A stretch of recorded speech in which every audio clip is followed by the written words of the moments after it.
Bapak Muspika Kecamatan Sukolilo ingkang kita hormati ugi langgung-langgung masyarakat Wotan umumipun ingkang sampun kanthi sumadya rawuh wonten halamipun Adimas Joko Sucipto sekalian garwa sugeng dalu sugeng rawuh sugeng pinarak samirsani pagelaran ketoprak siswa budaya ingkang mijil saking desa Growong Lor Kecamatan Juwono.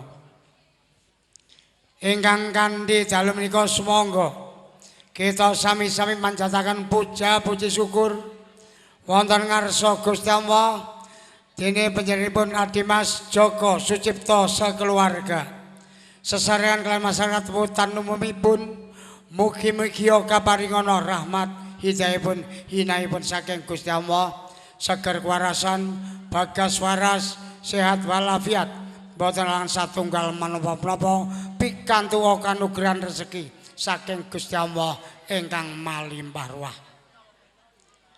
Para sekalian ing dalu menika kawula minangkani menapa ing dados dawuhipun Adimas Joko Sucipto sekalian garwa ing titi dalu menika kagungan pangunek-unek utawi babut kupat luar suwau Adimas Joko Sucipto sekalian garwa kagungan pangunek-unek kapan boyo aku entuk kanugrahan rezeki saka Gusti Allah sing kaya wong akeh-akeh nek kuat aku nanggap ketoprak nyunatno anakku Kiswara kanthi menika sampun kanthi kaleksanan kesempatan nanggap ketoprak siswa budaya sumangga kita sami nekseni babut kupat luar ing titi dalu menika.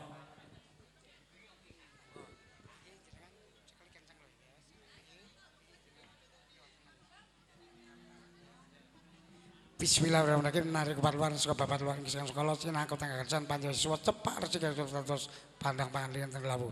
Bismillahirrahmanirrahim. Tarik. Tarik. Ojo perut. Blas.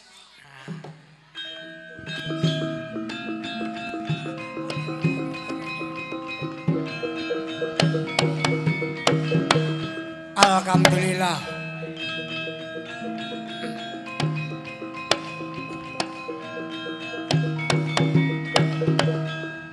Anggenipun babut kapelar saged luar sedaya ing sengkalanipun keluarga Adimas Joko Sucipto sekalian garwa cinaketa karjan panjang suwa anggenipun nyambut damel wonten alam pepadang pakaryan awujud menapa kemawon mugi-mugi pikantuk kanugrahan rezeki ingkang langkung ageng tinimbang dibandingaken taun-taun ingkang sampun kepengker.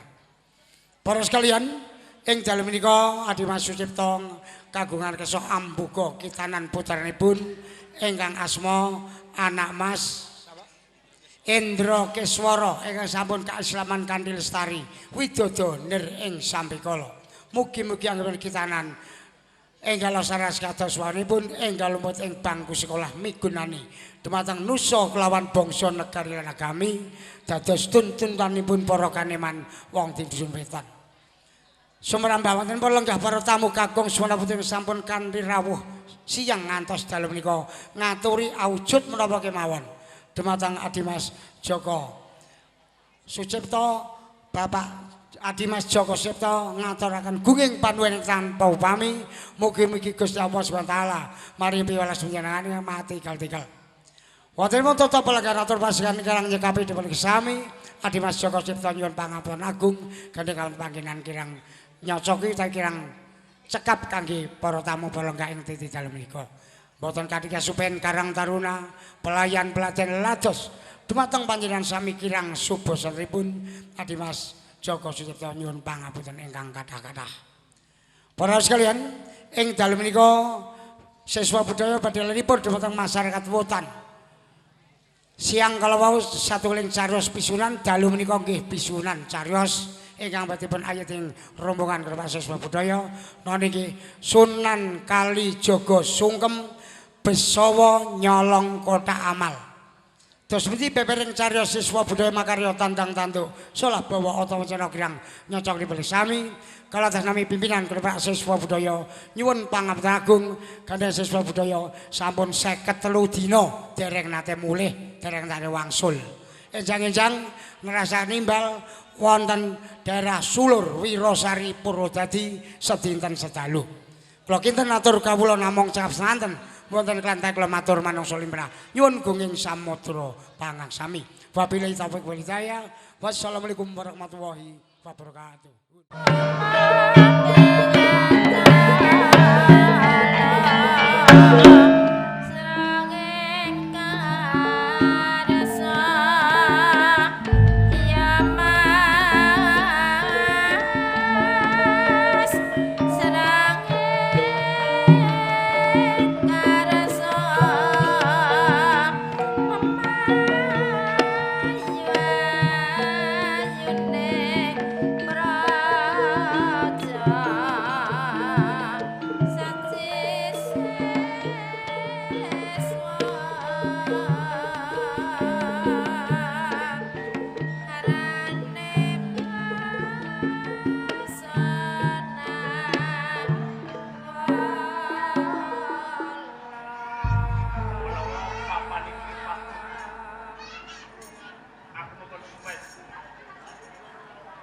Ngestoake gawe Kanjeng Sunan Kalijaga.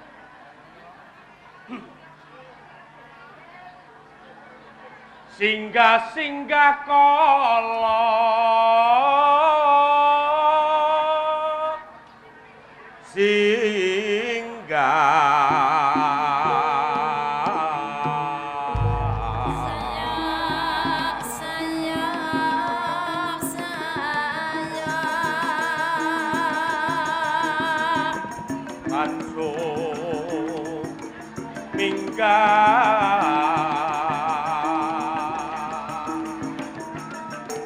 Durga kalasu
kabeh padha sumi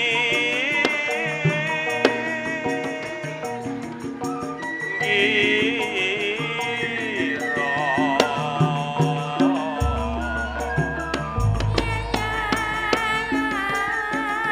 ing dalem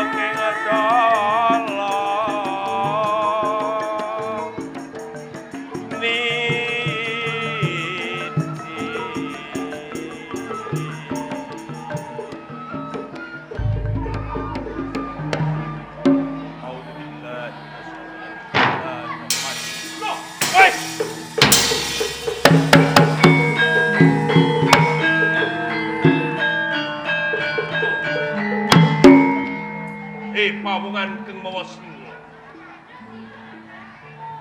Apa karepmu ya gene kuwi njugar king kon kumomen semeti? Lan sapa sesatine kowe? Apa perlu iki? Ayo ngene aku ayo nono. Oh. Tetelo kowe menungso keng kulino ganggu gawe marang liyan. Yo. Yen pancen kowe wis wani ngrampas marang kamar dikan Aja nyalahke aku. Yen aku dak siya karo kowe. Ora susah adu-adu sing balung kulit. Rening kowe katonake aju sektimu. Aku go bakal madani marang.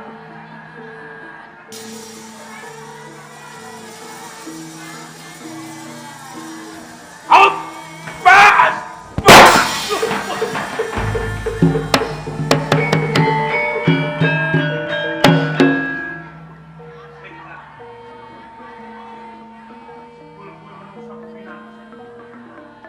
Padahal sawining rek nanging durung sepiro aji sekti tak getapake mawanti sepisan meneh yen pancen ketara kowe kuwagang nampani aji pamungkasku aku bakal nyembah lama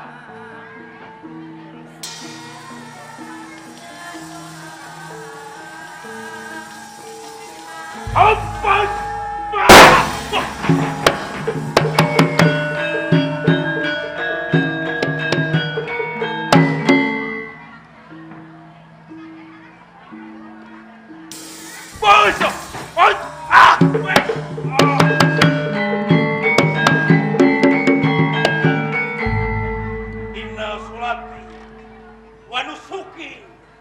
wa mahyaya wa mamati lillahi rabbil alamin.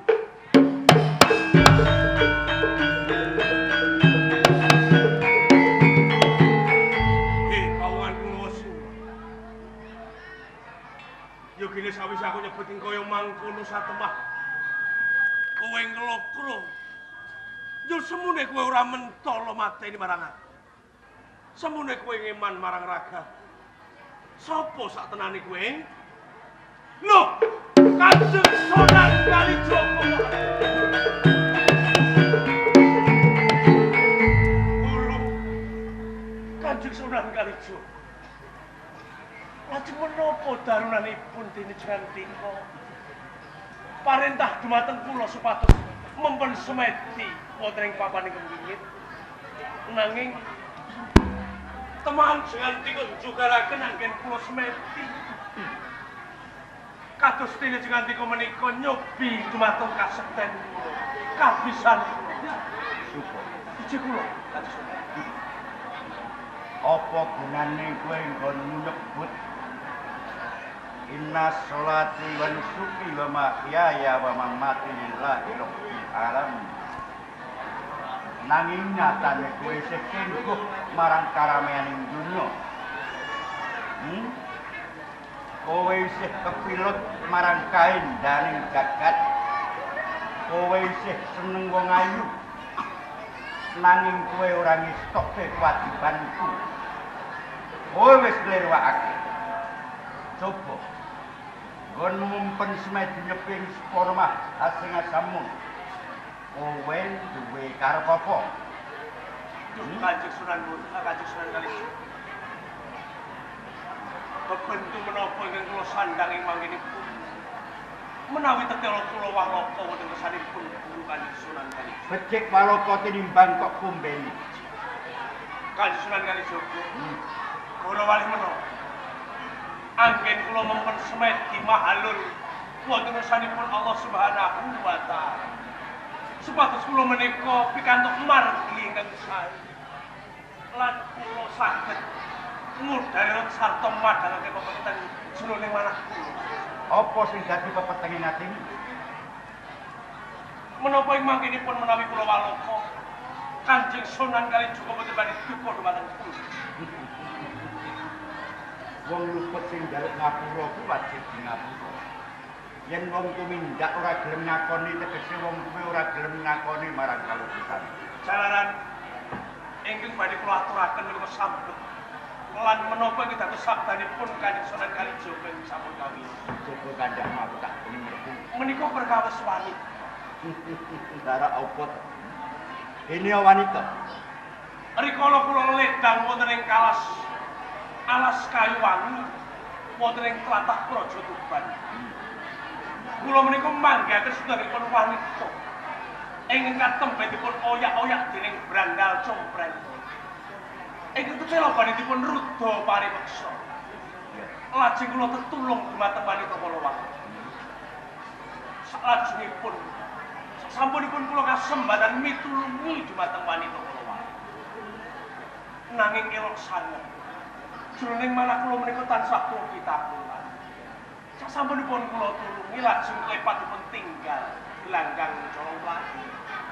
Saderengipun nilar dumateng kula. Wanita kala wau paring sabda. Bila katempe nindakaken nelampah. Menapa kita dados sabdanipun Kanjeng Sunan Bonang kapurih tapa ngidang.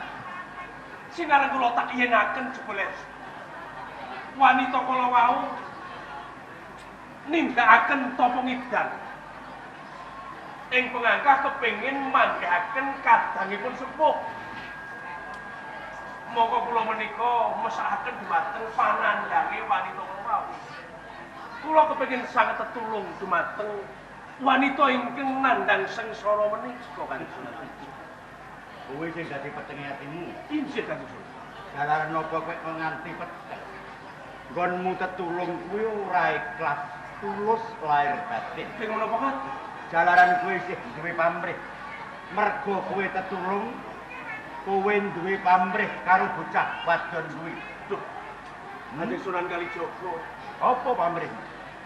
Boten kula sahake panjen kula mawi pamrih. Ing pengangkah menawi kula saged tetulung dumateng wanita kala wau. Kula kepengin sanget wanita kala wau dados sisihan kula, dados bojo kula Kanjeng Sunan. Lah rak kuwi. Ya kuwi sing dadi petenge atimu. Jroning ketulung kuwi mau kudu seping pamrih rameng gawe. Sing diridhoi dening Allah. Kowe ora wong seneng pamrih. Upama kowe ora duwe pamrih, kowe seneng karo bocah wadon langka kowe arep tetulung. Ya merga kowe roh ayune bocah wadon kuwi mau, njur tuwuh rasa tresna sing kok pambeng jroning atimu. Kowe duwe kerkat tetulung marang bocah wadon kuwi. Ya mung perga kegawa gedhening pamrihmu kuwi mau pengiklasake. Tenagamu karo bocah wadon kuwi pamrih bocah wadon kuwi bisa kok pikut. Rak ngono to? Ndang sewu. Menika lair kula sing kados. Kula mesakaken ya. Kejawi kula mesakaken kula tresna dumateng wanita kala wau. Supa. Upama kaya ngono kuwi mau klebu lumrah. Ning jroning urip sing sejeng lelaku kuwi mau kowe kudu resik lair lan batin. Sing diarani iman. Kowe kudu duwe atik-atik sing jejeg. Al imanu uryanun wali basu takwa wa samratu ilmi. Iman kuwi minangka wite. Wali basu takwa kuwi minangka godhonge. Wa samratu ilmi, ilmu kuwi minangka uwohe. Yen ilmu kuwi mau wis bisa uwoh. Ilmu kuwi kudu kok amalake kanthi lahir batin tanpa pamrih. Kuwi kewajibanmu. Mula yen pancen kowe ku mau kepengin ngarah marang kabejan, apa wae kudu bisa hambirat kabeh kepinginan. Kepinginan kuwi mau bisa sirna dening kawicaksanan. Kawicaksanan kuwi mau bisa dilambari kanthi dharma. Ya dharma kuwi mau sing dadi tetalining urip. Mula ora langka lamun wong urip kuwi mau sok kesandunging tawang utawa kabeltu sing tawang kesandunging rata. Apa tegese tembung kuwi? Wong urip sing kebak ing kasusahan utawa karepotan. Kuwi sejatine ora tuwuh saka wong liya. Aja nyalahke Gusti Allah. Kuwi kabeh tuwuh saka pakarti budi lan akalmu. Mula ora langka ana kedadian-kedadian kang ora nyenengake tumrap menungsa kabeh. Kuwi mau mung saka panggawene dhewe. Jeneng manungsa kuwi mau saka tembung manunggaling rasa. Marang sapa wong kang luput pangulaing rasa. Ing kono mesti bakal cepak bilaine. Mula rasa kang kudu ditakon. Kuwi ana telung perkara sing diarani rasa pangrasa. Rasa rumangsa lan rasa kamanungsan. Kuwi tansah gembleng dadi siji manunggal. Kudu bisa lakoni bareng-bareng rasa pangrasa. ing ngrasakake yen to urip kuwi mau sejatine ana sing ngudratake rasa rumangsa urip kuwi ora ijen urip kuwi ora ijen kudu mat sinamadan tulung tinulung gotong royong tegese kudu wani urip muamalah kanthi nindakake ibadah kang gedhe utawa syariah kang perang dadi loro sing jenenge at-ta'at budi lan ta'akuli ya kuwi sing kudu tindakake budi lan akal kuwi mau bisa nleweng bisa owah lan bisa ngapusi mula kabeh kuwi mau panangkise iman kuwi mau kudu duwe adeg-adeg rasa kamanungsan kuwi tegese kudu mat sinamadan tresnana rasa padha padane urip dikaya tresnani marang awak dhewe. Kanjeng Sunan Kalijaga menapa ing dados sabdanipun Kanjeng Sunan Kalijaga badhe kula istirahaken. Ya, mila kangge ndarmaaken menapa ing dados kabisan tumrapipun tiyang agus sangkedah tulung tinulung. Senajan to anggen kula tetulung menika mawi pamrih, mila kula nyuwun pitedah. Kula kepengin sangat tetulung dumateng wanita nandhang sengsara kala wau. Tenan kowe tresna bocah wadon iki. Lahir tumusing batin kula. Apa kira-kira kowe wani tanggung jawab? Najan kados pundi kananipun kula badhe tanggung jawab. Bisa diayomi Saged tenan. estu. Jagat sak isine padha neksene ora kitang kawisa ceklek bodhong kasuwek minangka dadi patisen. Nisuwun. Janji kuwi minangka utang. Aja gumbar janji nanging bukti, ya. Nisuwun. Ya. Yo mung dalane jumbuh karo pangandikane para ahli hikmah al insanu bitafkiri wallahu bitadbir menungso kuwi wisane mung budidaya ning Gusti Allah sing nemtokake mula yen pancen wis gembleng tekadmu fa iza asamta fatawakkal 'ala Allah wallahu syarikul hisab yen wis gembleng tekadmu ing kono mesti bakal atuk ridhaning Allah bakal mrintungake apa sing dadi lelabuhanmu yen pancen kabeh mau tumuju marang kebagusan kowe golek sego kepel. Sego kepel. Lajeng wonten sambetipun menapa lan yen wis ketemu bocah wadon sing jarine tapa ngidang kuwi mau aja kok oyak. Cukup kok sawat sego kepel ing kono dhewekne mesti bakal lulut. Namung menika sarangan. Kanjeng Sunan menawi kados ngaten kepareng kula nyuwun pamit. Selak mesakaken panandhangipun bocah wadon kula wau. Kula badhe muji menapa dados sabdan Sunan. Ya, tak ewangi. Assalamualaikum warahmatullahi wabarakatuh.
Supaya tumapak oning Kabupaten Tuban. Bupati Wilotekto wis ana 5 piswanan. Ora sowan ana ing Praja Majapahit. Aku supaya nanjihake sak tenane ana apa oning Kabupaten Tuban. Ya berkas punika menika sedaya prajurit menika siaga gati. Kapantun menika penjangkal.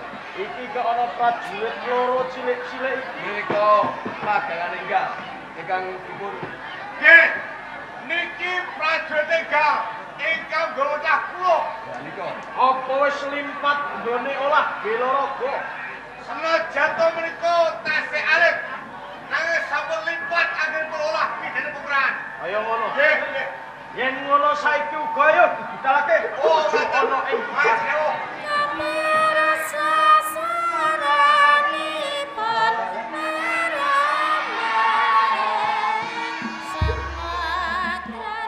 Ora tangkemu. Sio komanso. Estio sanjoto. Lumang saroma kita. Ajo!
ndak tombo gawe suka gembiraning penggalih mung pujo pangestu tampani tambah sanget anggen kula mung sabibaripun pisuwanan kula waratakaken dumateng Nayaka Praja nggawa tamtama ingkang wonten ing pangurahan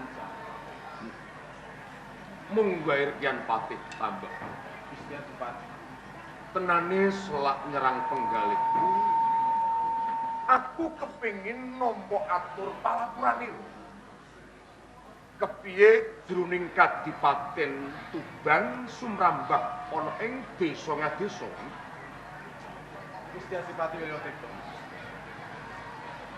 estunipun sasampunipun putra panjenengan Raden Mas Said ninggalaken Kabupaten Tuban para kawula ingkang mapan wonten ing Parjen menika sami tentrem ayin mandhap wonten Karang Prabu Sunan piyambakipun sami dagang utawi olah tani minggahipun wonten ing Kabupaten Tuban para punggawa praja menika sami tentrem penggalipun sami marak sripo ingkang menika saged wawah dikepenakno dulu wis waken dawuh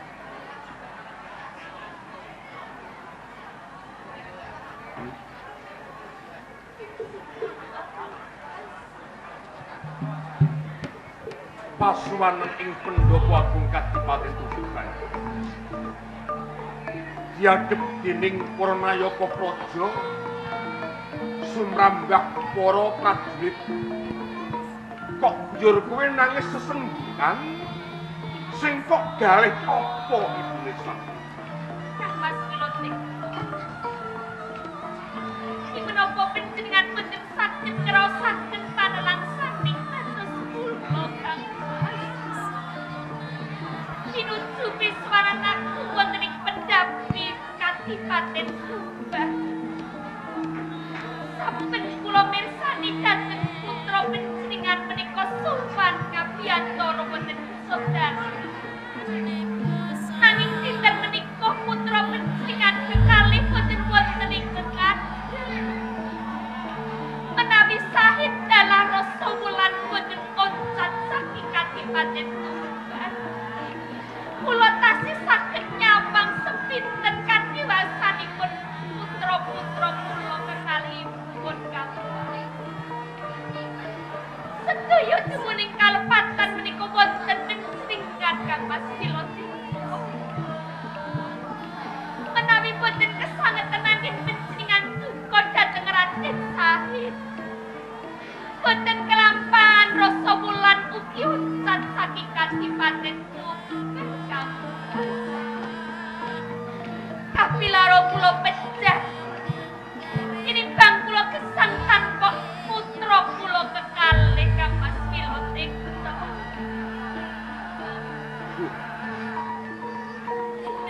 kowe kuwi garwane pangarsa negara kinarya sinudarsana dening kaum putri ing Kadipaten Tuban mestine kowe kudu gelem nampa ing pancen kowe aja njur maet marang pun kakang Yai mestine kang wis peksa piyambak yen aku nampa atur Yan Patih Tambak Boyo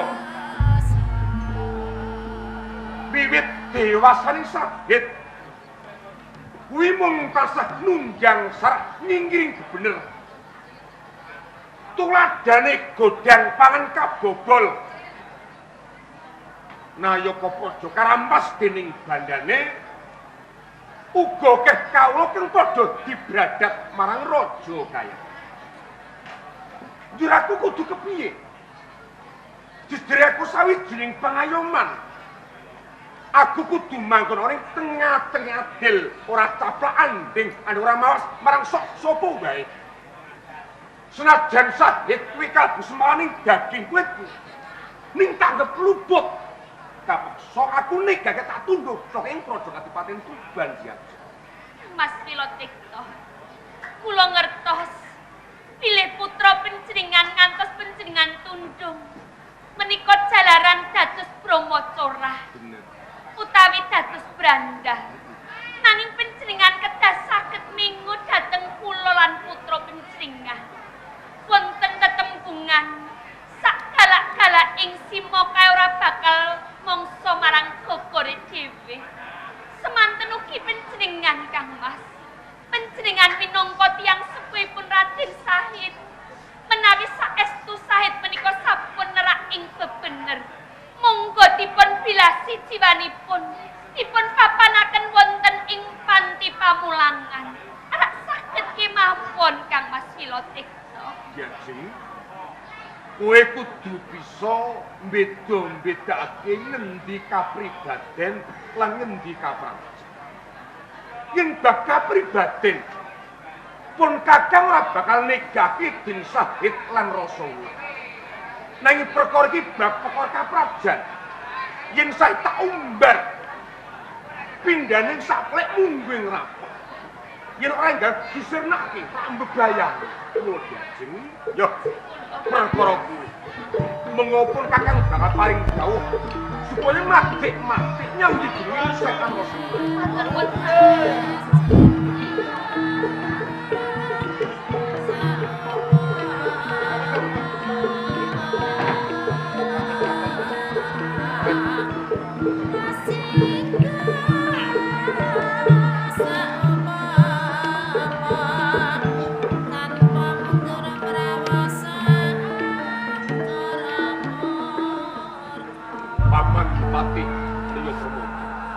Ipati Wilotikta rawuhipun wonten ing Pendapi Tuban.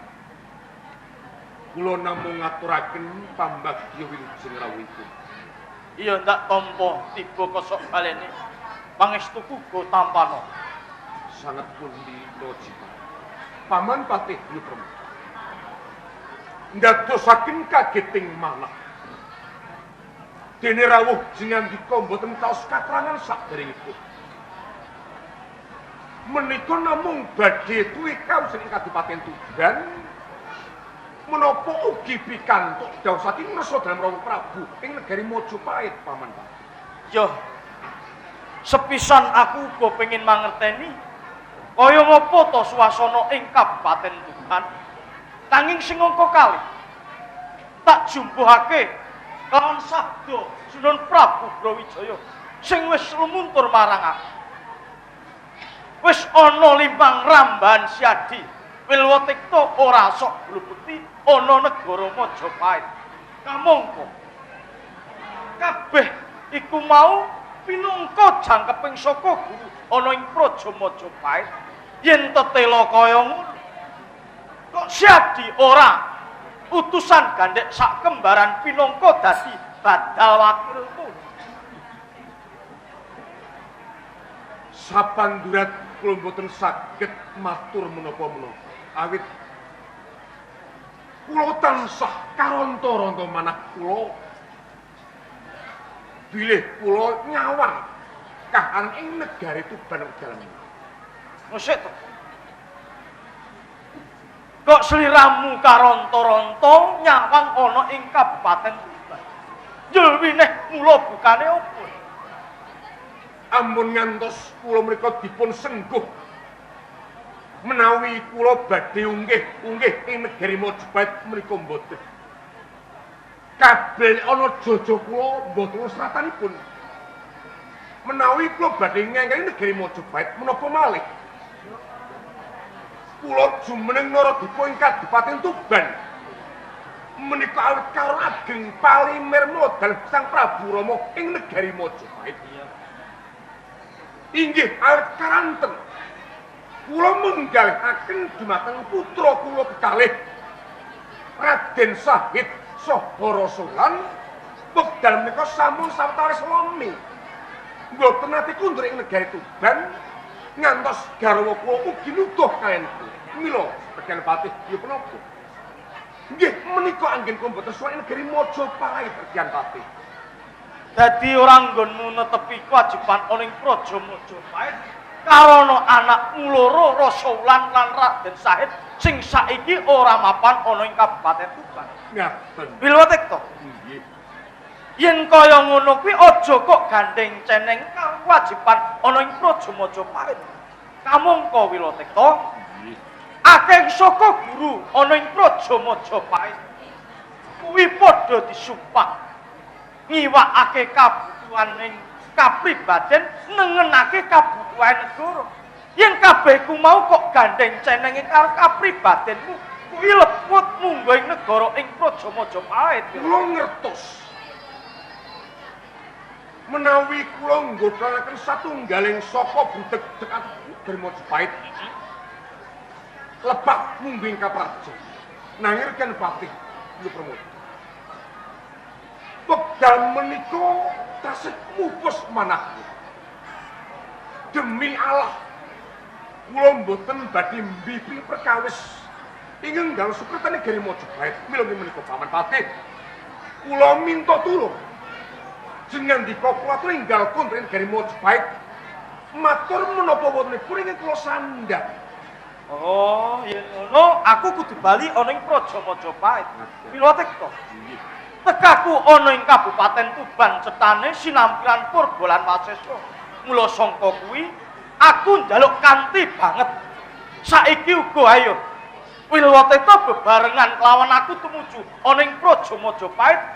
Sliramu matur sadalem apa anane mbok menawa kabeh iku mau bisa nimbulake renaning penggalih. Menawi kula puguh ndika jeneng pripun Ri Prabu? Ya. Ing ngarep wis tak kandhake yen aku kudu bisa bebarengan kelawan kowe tumuju ning Praja Majapahit. Ewa dene ra bisa, aku kudu meksa kelawan rasa batinmu. Menawi ngaten ndika kon medal sakipun Kabupaten Tuban. Tak enteni ana sak jabane Kabupaten Tuban.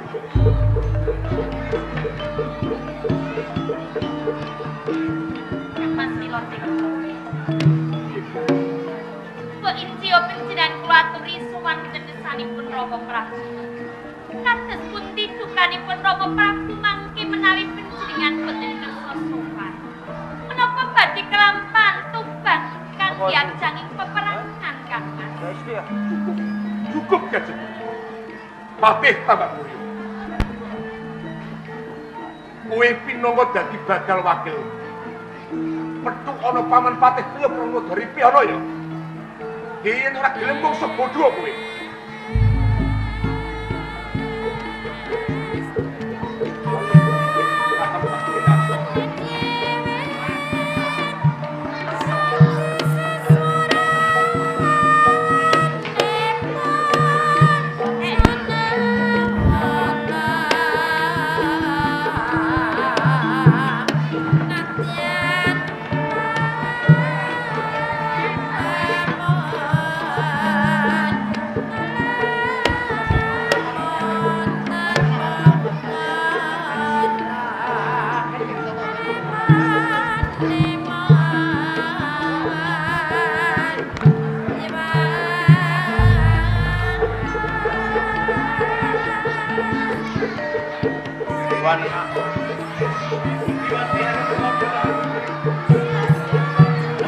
Aku wis kelakon munggah pendhoswaku ing Kabupaten Tuban.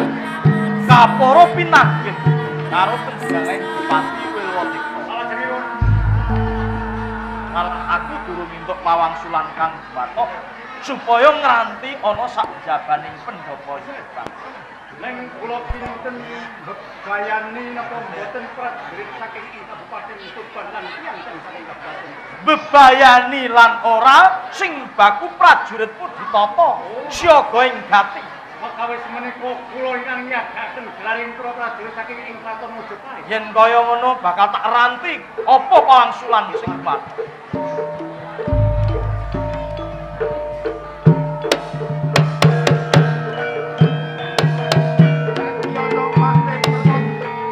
Tambah boyo. Sampun boten sisah boten misal wangsuli malih. Cetha yen Gusti Adipati Wilwatekta wekdal menika dereng saged suwan wonten ing Majapahit awit taksih menggaliaken putranipun Raden Mas Said menawi ing mangken sampun undur Raden Mas Said wonten ing Kadipaten Tuban. Boten enjang boten sonten Gusti Adipati Lokteka badhe tindak sowan wonten ing Mojopahit. Tambak Boyo. Yen ngono aku saiki wis bisa ndudut pawukon. Kabeh ku mau mung kanggo pancatan. Yen dheweke ora sowan ana ing negara Mojopahit, mula sangka kuwi Tambak Boyo. Kowe wis ngerti dhewe. Siaganing para prajurit sangka ing Praja Mojopahit kalebu prajurit-prajurit cilik iki.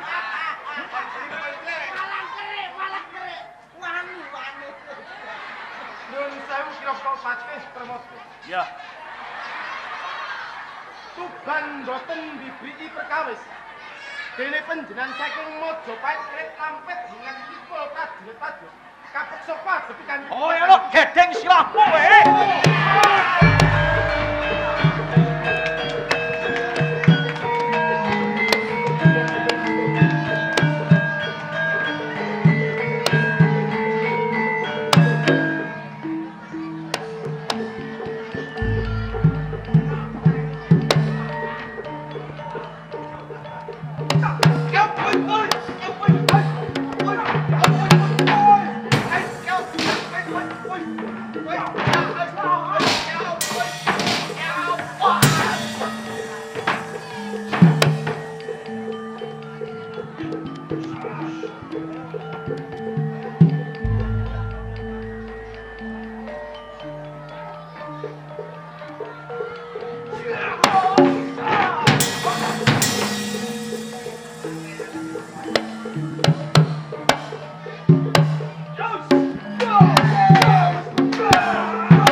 bro iki lho. Telat niku. Telat selat. Contoh. Contoh. Waduh. Sampai deh.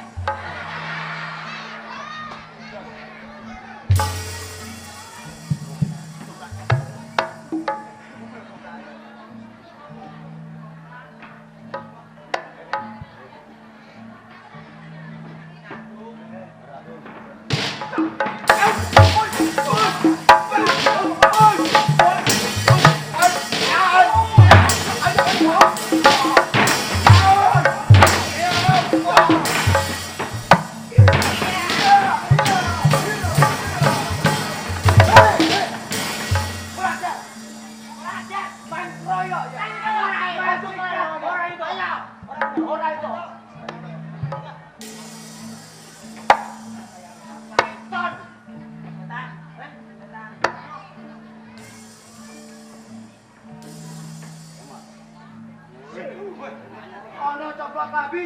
Aku ya sudah coplok. Kowe ya coplok lambi. Ada. Wis coplok kok. Ah, coket kulit kok. Lotok iki. Jurus harimau. Iya. Hei, jurus kuat. Jurus takau.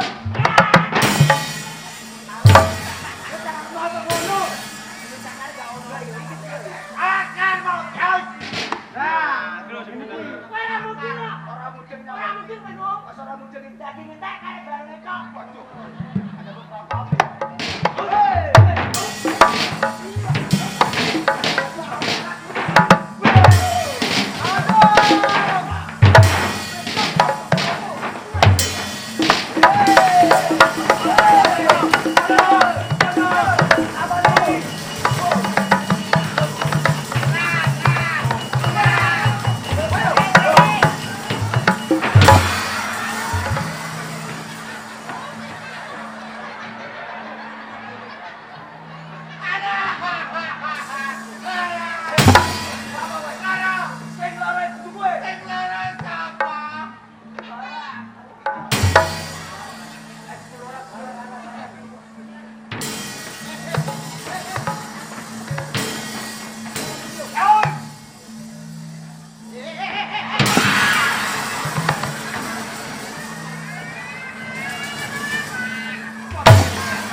kula iki kok. Apa rek? Sing ditelani.